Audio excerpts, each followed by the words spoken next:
बिस्मिल्लाहिर्रहमानिर्रहीम। बजट पे बात करना चाहूँगा जी आज मैं, और इस पे हमें मुख्तलिफ इनपुट्स चाहिए और उसमें मेरे साथ मौजूद होंगे आज फरहान बुखारी साहब, फाइनेंशियल टाइम्स यूके के कॉरेस्पॉन्डेंट हैं पाकिस्तान के अंदर, और मेरे ख्याल में इनसे ज़्यादा बेहतर इनपुट कोई नहीं दे सकता हमें। और इसके साथ साथ मज़ीद जो लोग हैं वो भी बहुत अच्छी इनपुट देंगे मुझे। खुर्रम जावेद साहब हैं। खुर्रम जावेद साहब जो हैं ऑलमोस्ट 39 कंट्रीज़ में बिज़नेस कर चुके हैं और एनर्जी सेक्टर पे एक्सपर्ट हैं, उनसे भी बात करना चाहेंगे। इत्शामुल हक साहब, real journalist I would say, हमारे पुराने दोस्त हैं, हमने बहुत अरसा इकट्ठे काम किया, उनकी भी हमें इनपुट मिल जाएगी आज जी। मोहम्मद एहसान मलिक साहब जो हैं वो हमें प्रॉपर्टी पे इनपुट दे सकेंगे कि प्रॉपर्टी के अलावा जो $100,000 जो हैं जो कि आ सकेंगे, नो क्वेश्चंस आस्क्ड, उस पर हमें बताना चाहेंगे कि जनाब उसका क्या होगा। क्या फैटफ की तलवार दोबारा तो नहीं लटकना शुरू हो जाएगी, या हमने फैटफ की रिक्वायरमेंट जो है पूरी कर ली हैं और हमें उसकी ज़रूरत नहीं है अब। एंड मलिक बोस्तान साहब, डॉलर सबकी ज़रूरत बनी हुई है जी इस वक्त, और डॉलर पे सबकी नज़र होती है। मलिक बोस्तान साहब हमें बता सकेंगे कि डॉलर के रेट में इतनी कमी बेशी क्यों हो जाती है। कहना यह है जनाब कि लोग हज पे जाना शुरू हो गए हैं और हज पे जाने के लिए लोगों को डॉलर की ज़रूरत होती है, इसलिए जनाब डॉलर की कीमत बढ़ जाती है, लेकिन उसकी कोई और भी तरीक़ाकार हो सकता है। डॉलर तो हज वालों को नहीं चाहिए होगा, मेरे ख्याल में रियाल चाहिए होंगे। क्या हुकूमत ऐसा कोई बंदोबस्त कर सकती है कि जितने हज पे जाने वाले लोग हैं उनको अगर रियाल मिल जाए और कंट्रोल रेट पे मिल जाए तो मेरे ख्याल में हुकूमत को भी दुआएं मिलेंगी। इन सब चीज़ों पे बात करना चाहेंगे, लेकिन सबसे पहले जनाब फरहान बुखारी साहब फाइनेंशियल टाइम्स से हमारे साथ मौजूद होंगे। मेरे पुराने कुलीग, हम लोग इकट्ठे दी न्यूज़ अखबार में बहुत अरसा काम किया हमने। आजकल फाइनेंशियल टाइम्स यूके के साथ मुंसलिक हैं। दुनिया का लीडिंग बिज़नेस पब्लिकेशन है फाइनेंशियल टाइम्स, और फाइनेंशियल एक्सपर्टीज़ इनकी तो है ही हैं। ज़रा इस बजट के बारे में पूछ लेते हैं इनसे, फरहान बुखारी साहब से, कि बजट में आपको क्या लगता क्या है कि ये बजट जो है आइंदा एक साल के लिए है, या एक महीने बाद कोई नया बजट आएगा, या आप समझते हैं कि जनाब ये कोई अनरियलिस्टिक बजट है, या you are good about it. How do you take it Farhan Bukhari sahab? जी, बहुत शुक्रिया रान साहब। असल में बात ये है कि देखिए, ये बजट एक ऐसी हुकूमत से आया है जो कि 2 सवा 2 महीने की मेहमान है, और ये बात तो इस तरह कर रहे हैं, डार साहब की तकरीर से अंदाज़ा होता था, ये लगता था कि वो हमें अगले चंद साल का खाका पेश करने की कोशिश कर रहे हैं, जो कि ज़ाहिर है हकीकत नहीं है। दूसरा एक इसमें मुझे बहुत बड़ा मसला लग रहा है कि मुल्की मईशत इतने बड़े बहरान से दो चार है। इस वक्त जो हालात हैं, ये हमने पाकिस्तान की तारीख में याद नहीं पड़ता कि कभी देखे हों, और वो बहरानी कैफियत जो है उसकी शक्ल आपको इस बजट में नज़र नहीं आ रही। फिर एक और कमी ये है कि जो सरकारी यानी मिल्कियत में जो कंपनीज हैं, जैसे पीआईए है और कंपनीज हैं जो कि पाकिस्तान के ऊपर बहुत बड़ा बोझ बनी हुई हैं, उनके हवाले से, उनकी निजकारी या इस्लाह के हवाले से कुछ बड़े बड़े फैसले वो नज़र नहीं आ रहे।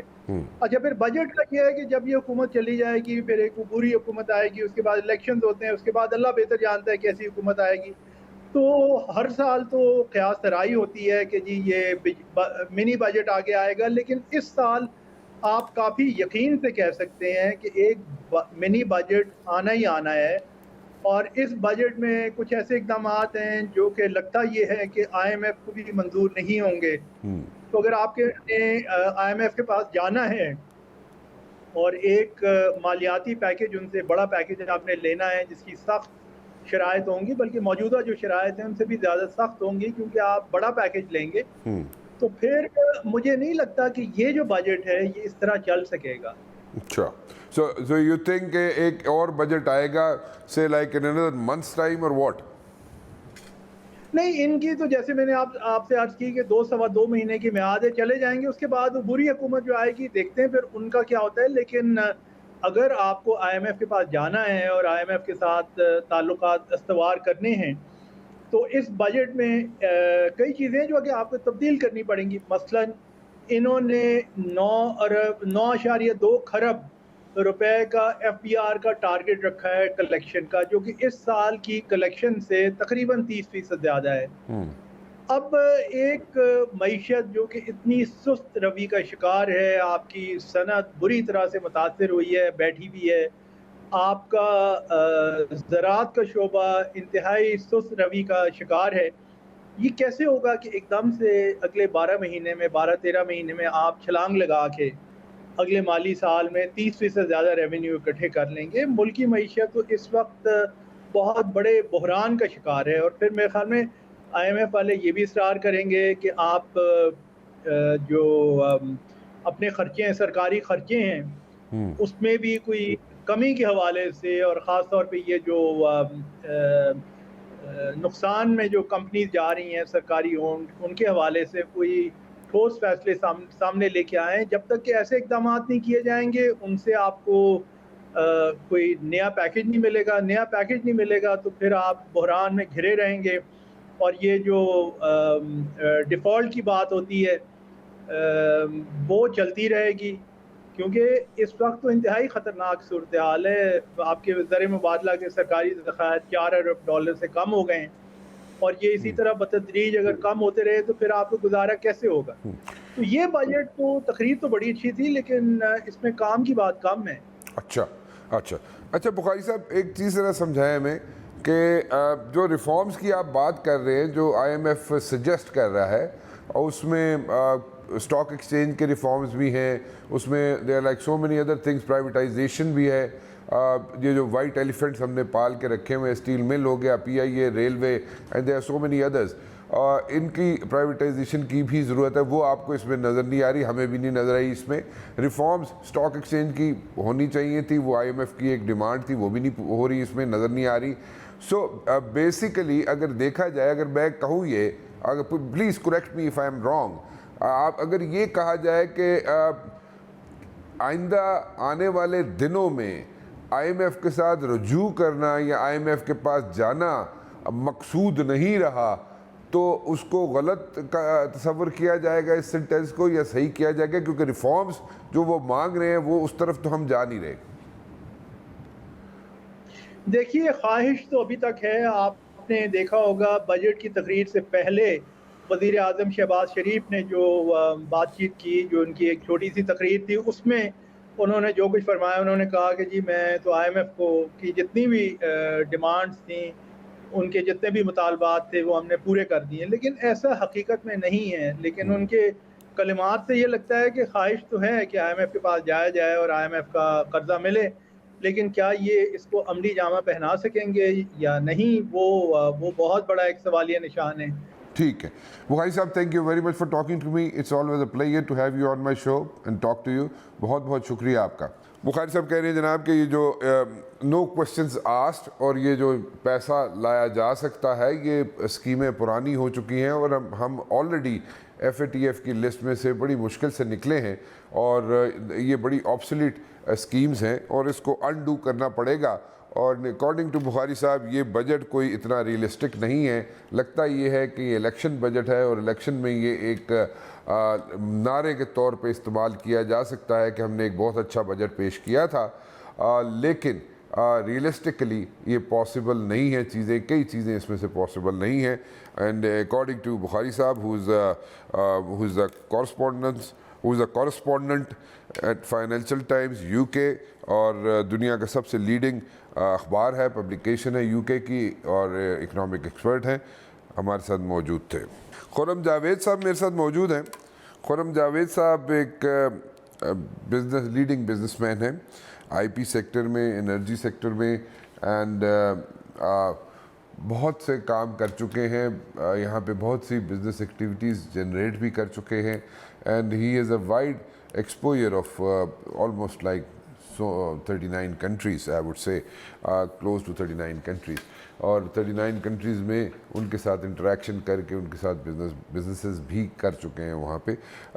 खुर्रम जावेद साहब, ज़रा थोड़ा सा बजट पे अगर हम बात करें, और क्योंकि सबसे ज़्यादा पैसा तो हमारा लगता है एनर्जी में, एनर्जी सेक्टर में, और वहाँ पे हमारा बहुत सी हमारी ब्लीडिंग होती है। डू यू थिंक इस पर्टिकुलर बजट में हमें कोई एनर्जी में कोई जो चीज़ें यहाँ पे मेंशन की गई हैं, are you good with it, और यहाँ पे कोई बेहतरी लाई जा सकती थी मज़ीद बजट में, या how should we take it ji? I believe कि जो पाकिस्तानी एनर्जी सेक्टर के इम्बैलेंसेस हैं वो हमारी ग्रोथ को कम से कम 1 या 2 जीडीपी पॉइंट्स का धचका दे रहे हैं, आज से नहीं बड़े सालों से। और ये इम्बैलेंसेस जो हैं ये दोनों साइड पे हैं, पावर साइड के ऊपर भी हैं, ऑयल एंड गैस साइड के ऊपर भी हैं। मतलब कि अपस्ट्रीम से लेके मिड स्ट्रीम तक से लेके फाइनल डिस्कोर्स तक इम्बैलेंसेस हैं। अब इस बजट के अंदर भी तकरीबन 225 से 226 अरब की सब्सिडी रखी है, इसको टैरिफ डिफरेंशियल सरचार्ज कहते हैं, जो डिस्कोस को दिया जाएगा ताकि वो अपने रेवेन्यूज़ को पूरा कर सकें और अपने खसारे को कम कर सकें। तकरीबन टोटल सब्सिडीज़ जो हैं एनर्जी सेक्टर की इस वक्त I think so over 600 billion के आसपास की हैं। सो ये इस सेक्टर को जब तक आप रिफॉर्म नहीं करेंगे आप कभी भी इस जो एक माशी मुश्किलात हैं इनसे निकल नहीं सकेंगे। This is one of the major reasons for Pakistan problems. ये जो हमारे एनर्जी सेक्टर के बैलेंसेस हैं इसमें लाइन लॉसेस बहुत ज़्यादा हैं। हमने एक तरफा मादे किए हुए हैं IPPs के साथ, और इस वक्त भी हम कैपेसिटी चार्जेस के में ही कोई 500-600 अरब रुपए दे देते हैं, और इनका मतलब है कि जो बिजली बंद भी नहीं रही उसके हम पैसे दे रहे हैं। इसके बावजूद प्रेजेंट गवर्नमेंट और इस सेक्टर के हालात इस वक्त इतने ज़्यादा मखदूश हैं कि अभी आज से कुछ हफ्ता पहले गवर्नमेंट ने 600 मेगावाट का रिन्यूएबल एनर्जी के प्लांट के लिए एक बिड ओपन करवाई थी और किसी ने आके बिड ही नहीं किया। अच्छा, and why was that? अभी भी इस वक्त भी गवर्नमेंट IPPs को पेमेंट नहीं पूरी कर सकती है। जो चाइना पावर हब है उनका प्लांट नियरली डिफॉल्ट में जाने लगा था अप्रैल के अंदर, बिकॉज उनको $80 मिलियन की पेमेंट नहीं हो सकी थी। तो जब तक एनर्जी सेक्टर को आप रिफॉर्म नहीं करेंगे सर, और by energy sector I mean like oil and gas sector, power sector, जब तक इसको आप रिफॉर्म नहीं करेंगे this mess will continue. Reforms क्या करनी चाहिए, इसमें कैसे रिफॉर्म्स की जा सकती हैं? क्योंकि ये सारी एनर्जी जो है इसको तो सारा जो भी एनर्जी रिलेटेड चीज़ें हैं जो पाकिस्तान को चाहिए होती हैं उसमें से मैक्सिमम चीज़ें तो आप बाहर से मंगवा रहे होते हैं, वो आप ख़रीद रहे होते हैं, which becomes like very expensive. So इसके क्या रिफॉर्म्स क्या किए जाएँ? सर प्रॉब्लम इज़ दिस कि रिफॉर्म इस तरह आप कर सकते हैं जो मीनिंगफुल रिफॉर्म फुली तो आप कर भी नहीं सकते हैं, बिकॉज आपने 30-30 साल के एग्रीमेंट्स किए हुए हैं जिनकी London international court of arbitration में उनकी आर्बिट्रेशन होगी, क्योंकि अगर आप उनको चेंज करते हैं एग्रीमेंट्स को तो वो ज़ाहिर बात है कोर्ट में जाएंगे। आपने ऑलरेडी देखा है कि गैस कोर्ट के साथ हमने एग्रीमेंट कुछ किया था और उसके बाद जब हमने उस एग्रीमेंट को चेंज करने की कोशिश की तो वो लंदन कोर्ट ऑफ आर्बिट्रेशन में गए और केस भी जीत गए अपना। सो IPPs का खसारा कम करने के तो आपके पास बहुत कम मौके हैं। पिछली गवर्नमेंट ने ट्राई किया था और क्लेम करते थे कि 450 अरब का ओवर 20 ईयर्स उन्होंने डिस्काउंट लिया है, लेकिन आज उसकी कोई बात नहीं कर रहा। कुछ पता नहीं कि वो मिला है कि नहीं मिला। हालांकि personally speaking I know several CEOs of IPPs told me कि ये they agreed to it. This is 2021। अच्छा, तो बेसिकली जो रिफॉर्म आप कर सकते हैं, लाइन लॉसेस कम कर सकते हैं, ठीक है। आपकी जो है line losses are one of the highest in the world. आपकी जो है वो इसके अलावा आपकी जो गैस है आपकी तकरीबन उसमें जो लाइन लॉसेस हैं जिसको हम UFG कहते हैं, अनअकाउंटेड फॉर गैस, वो तकरीबन 12-13% है। तो इसके अलावा जो ओगरा ने इनको मॉडल दिया हुआ है गैस प्राइसिंग का, मेरा ख्याल है उसको भी चेंज करने की ज़रूरत है, because that model basically incentivises just investment in infrastructure and there is no incentive really कि वो अपनी जो लाइन लॉसेस है उनको कम करें या UFG को कम करें। तो ये कुछ चीज़ें आप कर सकते हैं, लेकिन लिमिटेड ही चीज़ें कर सकते हैं, बिकॉज आपने इंटरनेशनल एग्रीमेंट्स किए हुए हैं और अब जितनी कैपेसिटी चाहिए थी उससे बहुत ज़्यादा के किए हुए, और आगे भी अगले प्लांट्स ऑनलाइन आ रहे हैं। लम्स का ये ख्याल है, लम्स की स्टडी का ये ख्याल है कि बेसिकली आप जो हैं 2025 में तकरीबन 1 ट्रिलियन तक के एक्स्ट्रा कैपेसिटी चार्जेस दे रहे होंगे, which is charges for electricity which is not even be generated. अच्छा। तो फिर रिफॉर्म ये कर सकते हैं सर कि आप इलेक्ट्रिक व्हीकल्स को पाकिस्तान में इंट्रोड्यूस कराएं at a very wide scale. Already government ने कुछ अच्छी पॉलिसीज दी हैं इस ज़मन में, लेकिन उसको फर्दर इम्प्रूव करने की ज़रूरत है। बिकॉज देखिए, जब भी आप बिजली अब ज़्यादा कंज्यूम करेंगे तो उसका मतलब ये होगा कि आप कैपेसिटी चार्ज कम करेंगे, और जब बिजली बिकेगी तो जाहिर बात है गवर्नमेंट को कुछ ना कुछ रेवेन्यू प्रॉफिट भी आएगा। सो इस वक्त एक्चुअली हमें बिजली की कंजम्पशन बढ़ाने की ज़रूरत है, मेरे हिसाब से तो, जो जिस किस्म के हमने एग्रीमेंट्स किए हैं। अच्छा, ये जो एग्रीमेंट्स हैं लाइक 30 ईयर्स के हमने एग्रीमेंट्स किए हुए हैं, and it's hard to get out of those agreements.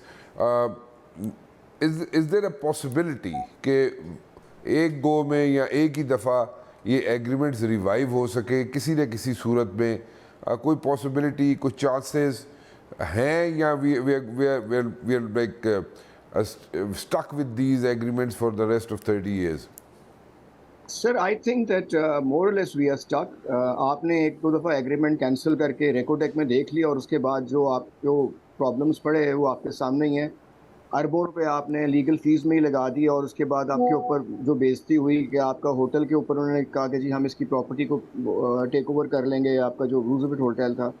सो ये इंटरनेशनल एग्रीमेंट्स हैं जिनमें थर्ड पार्टी आर्बिट्रेशन भी आपने ज़्यादातर या लंदन में की हुई है, सिंगापुर में की हुई है।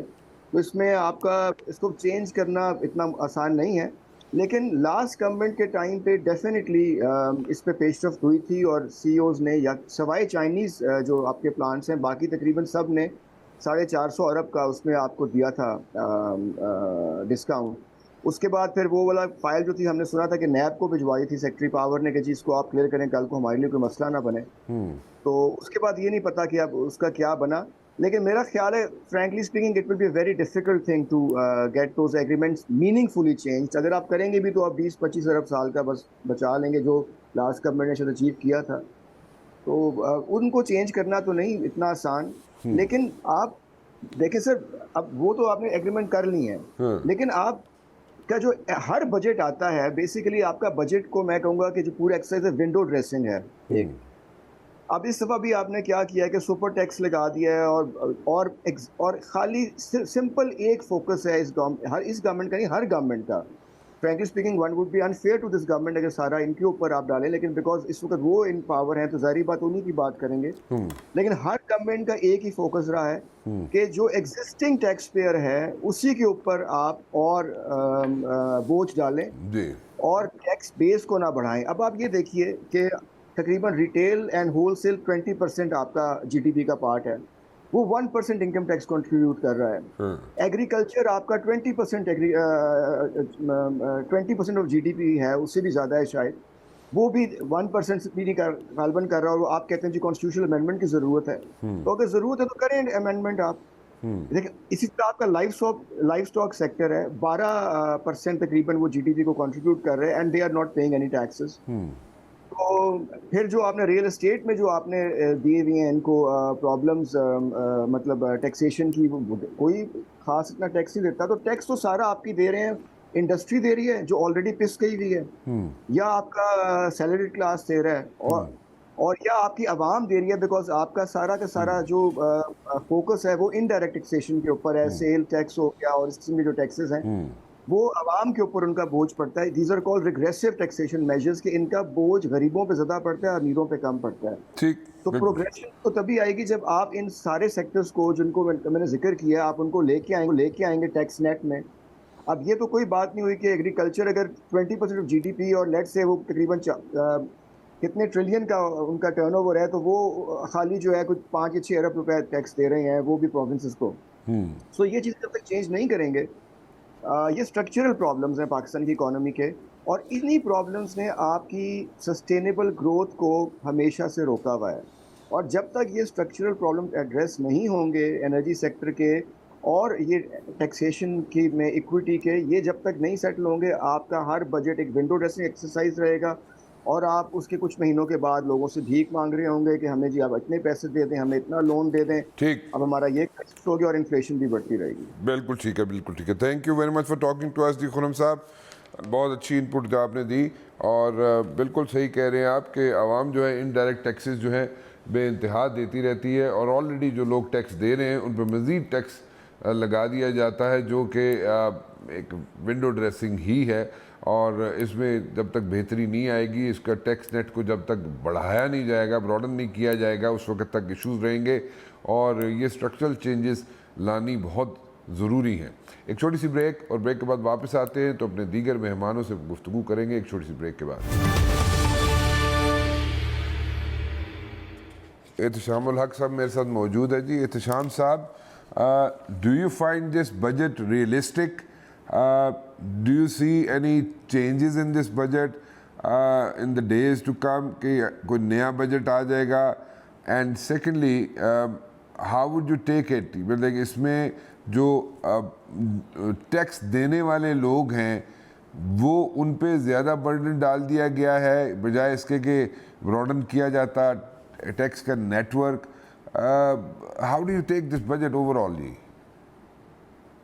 राना साहब, जनरली तो आपने देखा हमेशा से जब बजट पेश होता है तो 2-3 बज़वर्ड सामने आते हैं जी। ये बड़ा आवाम दोस्त होगा, ये कारोबारी फ्रेंडली होगा, ये प्रो होगा, इन्वेस्टमेंट ओरिएंटेड होगा, ये सारी चीज़ें चल रही होती। लेकिन इसमें 2 चीज़ें बड़ी अहम हैं। सबसे बड़ी अहम बात है कि ये बड़े खसारे का बजट है। 14.46 ट्रिलियन का ओवरऑल बजट है, कैपिटल आउटले। और इसमें आप देख लें कि 9.2 ट्रिलियन रुपीस का इसमें आप देख लें हदफ रखा है इन्होंने रेवेन्यू का।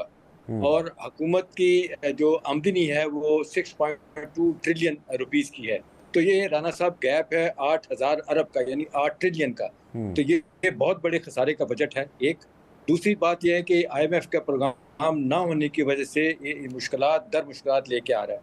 हमेशा आपने देखा होगा कि बजट पाकिस्तान का आधा 50% बजट जो है ना बाहर की फंडिंग से होता है, और आमतौर पे world bank, Asian development bank और हमारे बायलैटरल क्रेडिटर हमें मदद देते हैं। अब इस दफ़ा क्योंकि IMF के साथ प्रोग्राम जो है आपने देखा कि 30 जून को ख़त्म हो रहा है, 9वां और 10वां रिव्यू इसका हुआ नहीं है। डार साहब ने पहले कहा था कि जी अब नया ही प्रोग्राम होगा, बड़े गुस्से में उन्होंने बातें की थी। अब प्राइम मिनिस्टर ने IMF से बात की है तो अब कहते हैं तमाम प्रायर एक्शन हो चुके हैं, सारी हमने सख्त शराइत मान ली है, तो होपफुली हमारा ये मामला ठीक हो जाएगा। आखिरी किस्त $1.2 बिलियन की मिल जाएगी। उसके बाद जो उनकी बड़ी शर्त थी कि जी आपको इस मौजूदा साल ख़त्म होने से पहले आपको ये 6 बिलियन डॉलर की एक्सटर्नल फाइनेंसिंग गैप को आपने पूरा करना है। वो राना साहब 2 बिलियन का गैप अभी भी पूरा नहीं हो रहा, लिहाजा वो पैसे नहीं देंगे तो बजट में आगे बहुत मुश्किलात आप देखेंगे। दूसरी बड़ी बात यह है कि जो इस हुकूमत का आप देख लें कि इलेक्शन ईयर है, अगर इलेक्शन होते हैं तो उन्होंने कोशिश की है, लड़ाई झगड़ा आपस में खूब किया, उन्होंने 20% से ज़्यादा जाना नहीं चाहते थे। फिर आपने देखा है तनख्वाहों में इजाफा 35%, 1 से 16, और फिर 16 से 22 को उन्होंने 30% और 17.5% पेंशनर्स को उन्होंने इजाफा किया। प्लस थोड़ा बहुत उन्होंने होना ही चाहिए था, बजाय इसको बढ़ाने के ये बेनज़ीर इनकम सपोर्ट को जो इन्होंने 6.5 से 8.5% उन्होंने उसमें इजाफा किया है, उसकी फंडिंग में ज़्यादा फ़ायदा अब करते तो ज़्यादा फ़ायदा होना था। दूसरी इंपॉर्टेंट बात यह है कि जी इस सारे मामले में हमने देखना है कि FBR का रोल क्या है। अभी देखें जिस अंदाज से मौजूदा माली साल के अभी 10 महीनों का आप देख लें कि 450 से 500 अरब का रेवेन्यू शॉर्टफॉल है, और जो पिछले साल का था 7.2 ट्रिलियन का क्या कहते हैं रेवेन्यू का हदफ, वो पूरा नहीं हो पाया। तो नतीजतन अब ये 9.2 ट्रिलियन का ये कैसे करेंगे, ये एक इंतहाई अजीब गरीब सी बात है। कैसे पूरा होगा ये लगता नहीं है इतनी आसानी के साथ पूरा हो। तो मुझे राना साहब नहीं लगता कि हुकूमत के लिए एक तो आसानियाँ हैं। वैसे तो उन्होंने कहा है फौरी तौर पे कोई नया बजट नहीं है, लेकिन आपने देखा कि इसमें इन्होंने क्या कहते हैं FBR कहते हैं जी 200 अरब के नए टैक्सेस लगेंगे।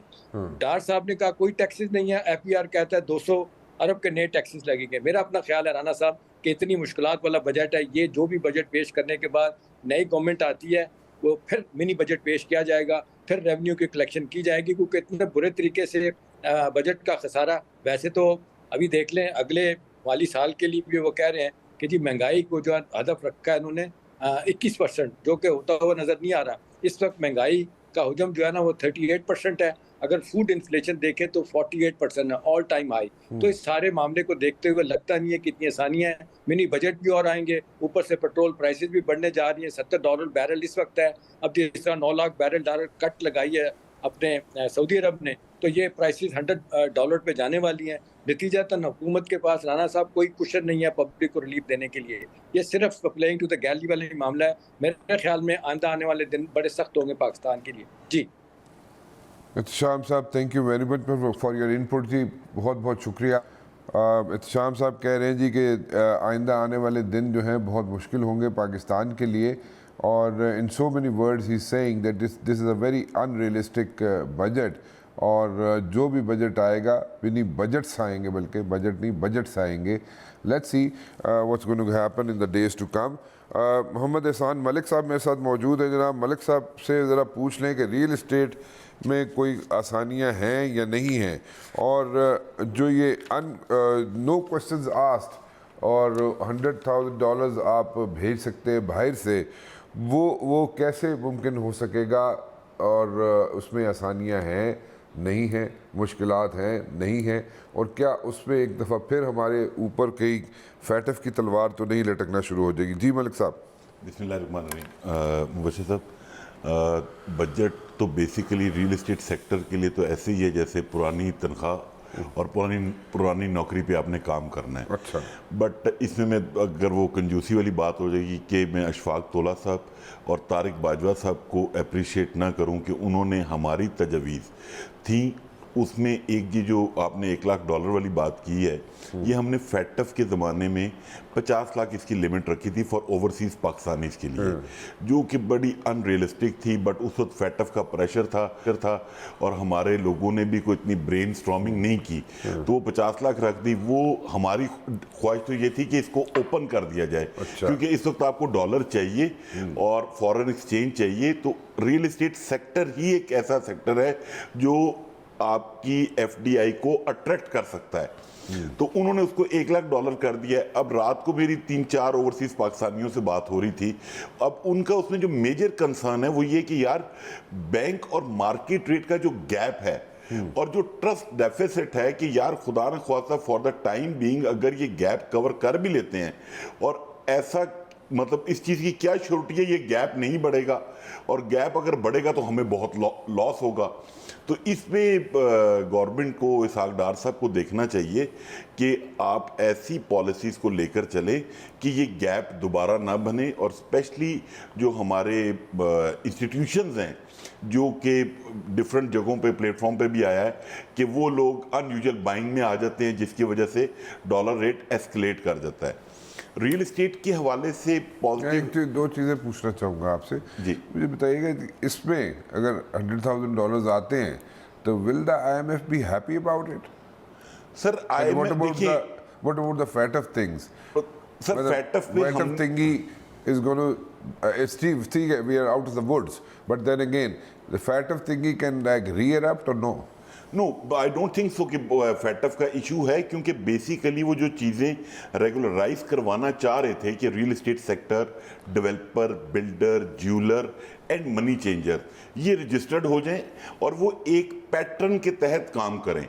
अब लाइक मैं अगर सपोज रियल एस्टेट का काम कर रहा हूँ तो मुझे जो फैटफ की रिक्वायरमेंट्स हैं, DNFBP की रिक्वायरमेंट्स हैं, वो फुलफिल करने के बाद ही कोई ट्रांजैक्शन मटेरियलाइज हो सकती है। तो वो मेरा नहीं ख्याल फैटफ को कोई इशू होगा बाहर से फॉरेन रेमिटेंस आने पे, तो ग्रेजुअली ये लिमिट भी बढ़ेगी और बेहतरी नज़र आएगी। और दूसरी बात IMF का इशू है, तो बजट से थोड़ा बहुत तो ये लगता है कि हमने कोई IMF के साथ थोड़ा सी एक्सेप्टेबिलिटी बनाई है कि कुछ चीज़ें अपनी मान ली हैं और कुछ उनकी मान ली हैं, और उसके बाद ही हम इस बजट में गए हैं, क्योंकि हमारे लिए बहुत इंपॉर्टेंट है। जैसे PM साहब भी कह चुके हैं कि ये स्टाफ लेवल एग्रीमेंट हो और इस जून में 9th रिव्यू कंप्लीट होगा तो हमें वो जो रिमेनिंग 1.2 बिलियन है वो आएगा, तो फिर हमारे लिए ओपनिंग्स होंगी। अदरवाइज तो फिर आपके सामने है, फिर हम जो आयशा गौस पाशा साहिबा ने भी कहा कि हम सेकंड ऑप्शन है, सेकंड ऑप्शन में आपके पास चाइना है, रशिया है, और जो स्पेशली अभी बार्टर ट्रेड के ऊपर कॉन्ट्रैक्ट हुआ है B2B का, वो एक पॉजिटिव चीज़ है। मैं समझता हूँ अगर हमारे जो पाकिस्तान के जितनी चेंबर्स और बिजनेसमैन कम्युनिटी है अगर उसको लेकर चलती है, और स्पेशली उसमें जैसे भी हमारी कॉटन है, 1.5 से 2 बिलियन की कॉटन की इंपोर्ट है, और अगर हम वो इंपोर्ट के बदले बार्टर ट्रेड कर लें तो हम वो 1.5-2 बिलियन भी सेव कर देंगे। लेकिन मुबशिर साहब, इसमें एक जो सबसे इम्पॉर्टेंट चीज़ है ना, जो मैं ये समझता हूँ मुआशी टीम से मिस हो रही है, और अभी टाइम है इनके पास, अगर वो उसको मैनेज कर जाएं, कि ये जो पाकिस्तान में इंडिविजुअल कैपेसिटी की होल्डिंग्स हैं डॉलर्स की, फॉरेन एक्सचेंज की, गोल्ड की, वो को 12 से 15 बिलियन के दरमियान के फिगर्स होने जाते हैं। एक्यूरेट तो किसी के पास भी नहीं है, लेकिन मोस्टली लोग यही फिगर बोलते हैं। तो गवर्नमेंट को चाहिए कि इस अमाउंट को बाहर निकलवा के अपने ऐसी जगहों पे लेकर आए जहां से गवर्नमेंट को भी रेवेन्यू आ जाए, आपकी बुक्स में भी पैसे आ जाए, और सर्कल भी एक किस्म का चल जाए। तो उसके लिए आइडियल ये है कि रियल एस्टेट सेक्टर, आप वहां पे प्रॉपर्टी बाय करें, गवर्नमेंट को रेवेन्यू आएगा, आप स्टॉक मार्केट में जाएं, आपका इंडेक्स ऊपर जाएगा, आपकी फेस वैल्यू बढ़ेगी। तो मेरे ख्याल में इसको इम्पोर्टेंस देनी चाहिए सागडार साहब को, तारिक बाजवा साहब को, कि इस जो पैसा पाकिस्तान के अंदर मौजूद है, उस मतलब हम वो बात आ जाती है कि जब वो लोन की तरफ भागते हैं, हम अपने लोगों को यूज़ करने की तरफ नहीं जाते कि हम उनको फैसिलिटेट करके पैसे को बाहर ले आए। So do you see that happening? कोई भी अगर पॉलिसी ऐसी आ जाती है, दो चीज़ें, कोई भी पॉलिसी आ जाती है जिसमें कहा जाए कि जनाब एमनेस्टी दे देते हैं, देयर सो मेनी एमनेस्टीज जो आई हैं, हमेशा आई हैं, कोई ऐसी एमनेस्टी की बात कर रहे हैं आप, वो लोग पैसा बाहर निकाल रहे हैं, वन। सेकेंडली, डॉलर की आप बात कर रहे थे, और जो लोग बाहर से रेमिटेंसेस भेजना चाहते हैं, जब यहाँ पे पैसा भेजना चाहते हैं, अगर मार्केट का रेट और बैंक का रेट एक हो जाए, या उसमें 19-20 का फर्क हो जाए, मतलब 1-2 जो हमेशा से डिफरेंस रहा है फॉरेन एक्सचेंज का, मतलब 1-2-3-4 रुपए मैटर नहीं करते, बट 25-30 रुपए इज अ ह्यूज डिफरेंस। अगर $1,00,000 है तो वो 25-30 लाख रुपया बनता है। मतलब अगर वो 25-30 लाख रुपया, मतलब $1,00,000 बेचता है, और उसको अगर हुंडी से भेजे तो 3.25 करोड़ रुपया मिलेगा, बैंक से भेजे तो 2,85,00,000 रुपया मिलेगा। तो वो कहेगा यार मैं हुंडी से बेचता हूँ, मैंने वो 2 लाख रुपया जो 5 लाख रुपया टैक्स बचाना है, वो तो मुझे हुंडी से भी बच जाएगा। तो इस चीज़ को फोकस करना चाहिए, और हमारे ये जो फॉरेन एक्सचेंज के हजरात जो इसमें डील करते हैं, उनको इस चीज़ को थोड़ा सा रिविजिट करने की ज़रूरत है कि हमें ऐसी पॉलिसी दें ताकि ये गैप ख़त्म हो और लॉन्ग टर्म हो, शॉर्ट टर्म नहीं। सजेशन आप मुझे दे रहे थे कि जो लोग हज पे जा रहे हैं, बजाय इसके कि वो डॉलर्स लेके जाएं, वो रियाल क्यों नहीं लेके जाते? सर, ये मैंने भी मीडिया पे ही मलिक बोस्तान साहब की स्टेटमेंट सुनी थी, और उसके बाद एक दूसरे चैनल पे मैंने कहा, बोस्तान साहब से किसी ने पूछा कि जी ये डॉलर ने डिप ली है और फिर दोबारा रेज हो गया, तो बोस्तान साहब ने एक्सक्यूज दिया कि जी ये डॉलर इस वजह से बढ़ गया कि लोग आज पे जा रहे हैं, तो उसकी बड़ी इंटेंसिव बाइंग हो रही है। तो मेरा गवर्नमेंट से ये सवाल है कि यार आप लोग क्यों नहीं हाजियों को रियाल देते, वो भी बैंक रेट पे, लोग आपको दुआएं देंगे, कोई तो अच्छा काम कर लें। बिल्कुल ठीक है मलिक साहब, thank you very much for talking to me ji, बहुत बहुत शुक्रिया। एक छोटी सी ब्रेक लेते हैं जी, और ब्रेक के बाद मौजूद होंगे हमारे साथ मलिक बोस्तान साहब। मलिक बोस्तान साहब से पूछ लेते हैं कि डॉलर ऊपर नीचे क्यों हो रहा है, और क्या ऐसा तो मुमकिन नहीं है कि आइंदा आने वाले दिनों में मार्केट रेट और बैंक रेट डॉलर का 19-20 के फ़र्क से आना शुरू हो जाए, और ज़्यादा उसमें फ़र्क ना रहे मार्केट के रेट में और बैंक रेट में। ऐसा हो सकता है, नहीं हो सकता, मलिक बोस्तान साहब बताएंगे एक छोटी सी ब्रेक के बाद। वेलकम बैक जी, और फाइनली मलिक बोस्तान साहब, और हम बात कर लें डॉलर की, क्योंकि डॉलर ऊपर नीचे होता रहता है, उसके रीजंस हैं, मल्टीपल रीजंस हैं उसके, मलिक साहब ज़्यादा बेहतर तरीके से बता सकते हैं। सेकेंडली मलिक साहब एक और चीज़ भी बताइएगा, नो क्वेश्चंस आस्क्ड, और $100,000 जो है बाहर से लोग भेज सकेंगे, उस पर आप क्या कहना चाहेंगे? क्या मार्केट के रेट में और बैंक रेट में फ़र्क की वजह से लोग रिलेक्टेंट तो नहीं होंगे कि पैसे ना भेजें? इसमें तो कोई शक नहीं, हर कोई अपना फ़ायदा सोचता है, और हमारा जब से मार्केट का रेट बढ़ा है और इंटर बैंक रेट कम हुआ है, तो हमारी रेमिटेंस देखा बहुत कम हो गई, 3 अरब से सिमट के 2 अरब डॉलर पे आ गई है। और अभी ये जो हुकूमत ने $1 लाख की लिमिट कर दी है, जो पहले $50,000 थी, तो वो अच्छा फैसला है। इससे जो है बाहर के जो अजीज दोस्त रिश्तेदार जिनके बाहर होते थे, उनको पहले $50,000 अगर वो भेजते थे तो इनसे पूछ नहीं होती थी। अब उन्होंने $1 लाख तक भेजेंगे तो वो पूछेंगे नहीं भाई क्यों भेजे हैं, किस लिए आप सारा प्रूफ मांगते थे, तो वो मनी ट्रायल उनका ख़त्म हो गया। तो इससे ये उससे बड़ा फ़ायदा होगा और लोग बड़े पैमाने में अपने जो है कारोबार के लिए बाहर से जो अपने अजीज़ रिश्तेदार से मंगा सकेंगे। और हुकूमत ने एक और बड़ा फैसला किया है कि जितने ओवरसीज़ पाकिस्तानी हैं उन्हें डायमंड कार्ड देने का फैसला किया है। जो ओवरसीज़ पाकिस्तानी सालाना $50,000 भेजेंगे उन्हें एक तो ममनू बोर का असला का लाइसेंस फ्री मिलेगा, और दूसरा उन्हें 2% जो प्रॉपर्टी खरीदेंगे उस पर टैक्स फ्री हो जाएगा, और तीसरा उन्हें ग्रेड पासपोर्ट दिए जाएंगे सफारतखानों में, और हर जगह पर उन्हें प्रायोरिटी दी जाएगी। तो ये उनकी बड़ी डिमांड थी ओवरसीज़ पाकिस्तानी की, हम मुल्क की बड़ी खिदमत करते हैं, $30 अरब सालाना भेजते हैं। तो मैं समझता हूँ ये हर आदमी इस कार्ड को हासिल करने की कोशिश करेगा। अगर ये हुकूमत इसको ये सिर्फ ऐलान की हद तक ना रहे, इसका पहला बाकायदा एक पोर्टल या बना दे या ऐप पे लोग डिजिटल अप्लाई करें और उनको एक ऐप के ऊपर उनका फौरी तौर पे साथ ही पिक्चर भी आ जाए और उसका नंबर भी आ जाए, और जहाँ भी वो जाएं वो अपना वो अपने मोबाइल पे दिखा के फौरी तौर पे, क्योंकि कार्ड बनाएंगे लाएंगे इतने में ये चले जाएंगे, फिर वो आएंगे वो उसको ख़त्म कर देंगे, तो ये कहानी फिर चलती रहेगी। तो इस पर अगर इन्होंने फौरी फ़ायदा लेना है तो कल से इस पर इम्प्लीमेंट करें, एक पोर्टल बनाएं या ऐप बनाएं, उसमें लोग अप्लाई करें, और जो भी $50,000 देते हैं और बैंक का एविडेंस मांग के डिजिटल उसको जो है उसको फौरी तौर पर इशू हो जाए। तो मैं समझता हूँ 1 लाख लोगों को अगर फौरी तौर पर इशू हो जाता है तो $5 अरब फौरी तौर पाकिस्तान के पास आ जाते हैं, जो इतनी हमें ज़रूरत है इस वक्त फौरी तरह पाकिस्तान इस क्राइसिस से निकल सकता है। और हर आदमी कोशिश करेगा, 1 करोड़ 20 लाख पाकिस्तानी है, तो ये उनके काज बड़ी उम्मीद रखता है और इसको VIP स्टेटस होना चाहिए।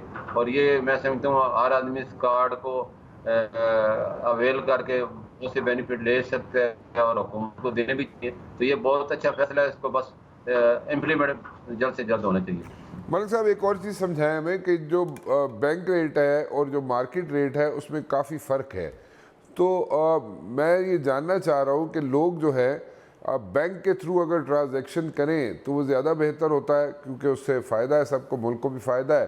बट माय क्वेश्चन इज़ कि बैंक रेट में और मार्केट रेट में बहुत फ़र्क है, तो लोग इसको ये ना हो कि थ्रू बैंक भेजने से कतराएं और वो कोशिश करें कि जनाब किसी और तरीके से किसी और मॉडस ऑपरेंडी यूज़ करके तो पैसे भेजें। और बैंक रेट और मार्केट रेट में अगर डॉलर का फ़र्क कम हो जाए तो वो ज़्यादा बेहतर रहेगा, या एज इट इज़ ही चलता रहे, तो उसमें भी कोई बेनिफिट है? अगर है तो वो क्या है? पॉलिसी की वजह से हुआ, हुकूमत ने जो ऐसा हुकूमत से आने से पहले जो 7,000 कंटेनर सी पोर्ट पे बगैर LC के आ चुके थे, $4 अरब उनकी वैल्यू थी, इतने रिजर्व में डॉलर नहीं थे जितने को उन्होंने इम्पोर्ट कर लिया। तो हुकूमत को इसको बड़ा दुख भी था और गुस्सा भी था, ये पाकिस्तान की मैशत में समझो उन्हें छुरा घोंपा है इन हालात में, जब अब डॉलर है नहीं और $4 अरब का आपने बोझ ला दिया। और उससे बड़ी बुरी बात ये हुई कि जो कंटेनर बाहर के आए हुए हैं उनको $100 पर डे आपको यानी कि माना $3,000 और सालाना $36,000 आपने अलग पे करने, इतने का सामान ही होगा जितना डैमेज क्लेम हो जाएगा। इस चीज़ को देखते हुए हुकूमत ने, ताजरों ने और बड़ी सारी तंजीमों ने हुकूमत से रिक्वेस्ट की, गवर्नर स्टेट बैंक से रिक्वेस्ट की कि आप हमें 1 साल के लिए डेफर पेमेंट का अलाउ कर दें, 1 साल बाद अपने फंड का अरेंजमेंट हो जाएगा, तो आप उस वक्त तक हमें निकालने की इजाज़त दे। तो हुकूमत ने उनको ये इजाज़त दी कि आप सेल्फ अरेंजमेंट के तहत या डेफर पेमेंट के तहत अगर कोई बैंक गारंटी देता है तो हम उसका क्लियर कर देंगे, लेकिन उनको कहीं से गारंटी तो मिली नहीं। तो अब उन्होंने इसका पाकिस्तानी हर चीज़ में जो कहते हैं ना बड़े जुगाड़ में बड़े माहिर हैं, तो उन्होंने जुगाड़ ये लगा ली कि हवाला मार्केट से डॉलर खरीद रहे हैं, ब्लैक मार्केट से खरीद रहे हैं, जिसकी वजह से मार्केट का रेट बढ़ गया, 30 रुपये का 20 रुपये का फ़र्क है अभी। उसकी वजह यही है कि ये वही लोग खरीद रहे हैं जिनके कंटेनर फंसे हुए हैं। तो हुकूमत से हम रिक्वेस्ट की है, मैंने पहले भी कहा है कि आप इसकी बजाय उनको ब्लैक मार्केट में या अनऑफिशियल मार्केट में भेजने की बजाय हमें वॉल्यूम बता दें तो हम इसका अरेंजमेंट करके इनको दे देते हैं, ताकि ये डॉलर का रेट जो डिफरेंस है ये ख़त्म हो और लोग ऑफिशियल चैनल को यूज़ करें। आप बेचारे ज़ाहिर है आदमी की तनख्वाह $1,000 है और वो 20,000 का फ़र्क कुर्बानी तो नहीं देगा ना, तो वो इस वजह से लोग जो है हवाला मार्केट का रेट बढ़ गया और इसकी वजह से हमारी ऑफिशियल रेमिटेंस भी कम हो रही है, एक्सपोर्ट भी इसी वजह से कम हो रही है कि रॉ मटीरियल हमारा आ ही नहीं रहा। तो मैं समझता हूँ हुकूमत अगर इसको, हमारे डार साहब से मेरी बात भी हुई है गवर्नर साहब से, तो अगर वो जल्द फैसला कर लें तो इंशाल्लाह इस चीज़ पे काबू पाया जा सकता है। जो ही डॉलर का रेट नैरो होगा तो आपकी वर्कर रेमिटेंस भी बढ़ जाएगी, एक्सपोर्ट भी बढ़ जाएगी। मलिक साहब, आपकी एक बड़ी पुरानी सजेशन है और वो सजेशन ये है कि आपने कहा है कि जनाब आपको कुछ सर्टन यहाँ पे एक्सक्यूज़ या लिबर्टीज़ मिल जाएं तो यहाँ पे आप हर महीने तकरीबन $1 बिलियन ला सकते हैं। ऐसा ही है? और अगर वो है अभी तक आप उस चीज़ पे कायम है तो वो कैसे लाया जा सकता है? एक दफ़ा दोबारा अगर बता दें तो हो सकता है कॉरिडोर्स ऑफ पावर में जो लोग बैठे हुए उनको थोड़ा सा ख्याल आ जाए और वो आपकी सजेशन को मान जाए। ये आज से 8 महीने पहले मैंने जो है ये तजवीज़ दी थी जब बहुत ज़्यादा क्राइसिस था, और ये ऑलरेडी इस तजवीज़ पे अमल हो चुका है 1998 में, और तुर्की इस पे अमल करके अब तक 2 साल में $120 अरब हासिल भी कर चुका है। ये बड़ी सिंपल तजवीज़ है क्योंकि हमारे लोगों को ये उम्मीद होती है कि डॉलर का रेट बढ़ना है, क्योंकि पिछले अगर आप देखें 2008 में डॉलर का रेट 60 रुपीज़ था और आज जो है 300 से भी ऊपर चला गया। तो ये उनका सोच भी सच है, उम्मीद भी सही है उनकी। तो डॉलर के इस उम्मीद पे वो डॉलर अपना इनकैश नहीं कराते, लेके बैठे रहते हैं और खुश होते रहते हैं। उस उम्मीद को तोड़ने के लिए, उनकी उम्मीदों पे पानी फेरने के लिए हमने ये कहा कि आप 2 साल बाद जो भी रेट होगा हम आपको उसका डिफरेंस दे देंगे, तो आप डॉलर हमें इनकैशमेंट करा लें इंटर बैंक में, तो हम आपको उसका डिफरेंस पे कर दें। हुकूमत जो है अगर इसको अप्रूव करती है तो और सिक्स पाकिस्तानियों से मेरी बातचीत भी हुई है, मैंने मीटिंग भी की और ऑनलाइन भी मीटिंगें हमारी जारी हैं। तो वो कह रहे हैं कि हम $1 अरब सालाना आपको देंगे, तकरीबन 30 मिलियन पर डे हम इकट्ठा करेंगे और इंशाल्लाह $1 अरब बन जाता है वो, तो साल के $12 अरब और 2 साल के $24 अरब बनता है। ये अल्लाह करे हुकूमत इसको जल्दी अप्रूव कर ले तो पाकिस्तान इस क्राइसिस से निकल सकता है।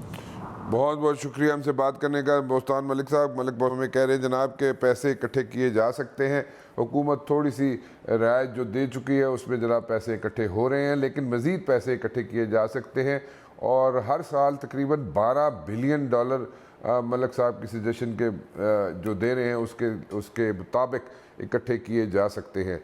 फ़िलहाल राना मुबशिर को इजाज़त दीजिए जी, अल्लाह हाफ़िज़।